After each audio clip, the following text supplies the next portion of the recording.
முருங்கீரை பொரியல் செய்ய போகிறோம். அது எப்படி செய்யலான்னு பார்க்கலாம். ஒரு பெரிய சைஸ் வெங்காயம் கட் பண்ணி நறுக்கி வச்சுருக்கேன். ஒரே ஒரு நீட்டு மிளகா, காஞ்ச மிளகா கிள்ளி வச்சுருக்கேன். ஒரு 6 பல்லு பூண்டு நறுக்கி வச்சுருக்கேன். ஒரு கட்டு கீரையை நல்லா கழுவி வச்சுருக்கேன்.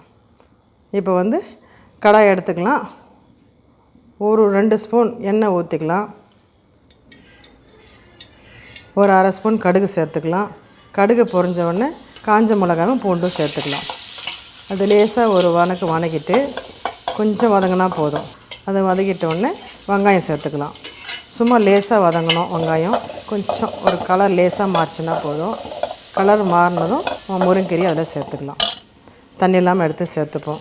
இது வந்து ஒரு கட்டு கீரை பார்க்க தான் நிறைய இருக்கிற மாதிரி இருக்கும். ஆனால் வந்து ஒரு வதங்கின உடனே அது வந்து ரொம்ப கொஞ்சமாகிடும். தண்ணி சேர்க்காமல் 2 கலரி எடுத்துக்கலாம். 2 பெரட்டு நல்லா பெரட்டணும்னு வச்சுங்க. அவ்வளோதான். வந்து லேசாக கல் உப்பு கொஞ்சமாக சேர்த்துக்கிறேன். கல் உப்பு சேர்த்துட்டு அதுக்கப்புறம் வந்து தண்ணி கொஞ்சமாக சேர்த்துக்கலாம். நிறைய தண்ணி போடக்கூடாது. நம்ம நிறைய வந்துச்சுன்னா கசப்பாகும். அதனால் லேசாக தண்ணி தொளிச்ச மாதிரி தொளிச்சிட்டு 2 பெரட்டிட்டு ஒரு 5 நிமிஷம் வெந்துடும். இது நல்லா வெந்தோடனே இந்த பாருங்கள் தண்ணி இல்லை. இப்போ இந்த நேரத்தில் வந்து நீங்கள் வந்து வெஜிடேரியனாக இருந்தால் வேர்க்கடலை பொடி பண்ணி சேர்த்துக்குங்க. இது வந்து முட்டை, நான்வெஜ் சாப்பிட்றவங்களுக்கு முட்டை வந்து 2 முட்டையா 3 முட்டையா உங்களுக்கு எத்தனை முட்டை வேணுமோ நீங்கள் சேர்த்துக்கலாம். தப்பு கிடையாது. நான் 2 முட்டை சேர்த்துக்கிறேன்.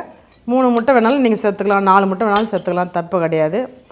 அது ரெண்டும் சேர்ந்து டேஸ்ட் நல்லாயிருக்கும். நீங்கள் வந்து நான் வெஜிடேரியன் இல்லை வெஜிடேரியன்னா நீங்கள் கடலை, காஞ்ச மிளகா, ஒரு 4 பல்லு பூண்டு இதை வந்து மிக்சியில் ஒரு ஓட்டி எடுத்து அதில் சேர்த்துக்குங்க. இப்போ வந்து நான் பெப்பர் போட்டுக்கிறேன். இதுக்கு தேவையான அளவு காரம் வந்து பெப்பர் தான். ஒரு 1.25 ஸ்பூன் பெப்பர் சேர்த்துக்கிறேன். அவ்வளோதான். நல்லா இது வந்து பெரட்டி எடுத்தோம்னா நல்லா ஒரு கலர் அடி பிடிச்சிட்டே இருக்கும். அதனால் வந்து நல்லா கலரி எடுத்தோம்னா அவ்வளோதான் ரெடி. அதை முட்டை வந்து பொரிஞ்சிச்சின்னா உங்களுக்கே தெரியும். நல்லா சூப்பராக இருக்கும். முருங்கைக்கீரை முட்டை பொடி மாசம் ரெடி.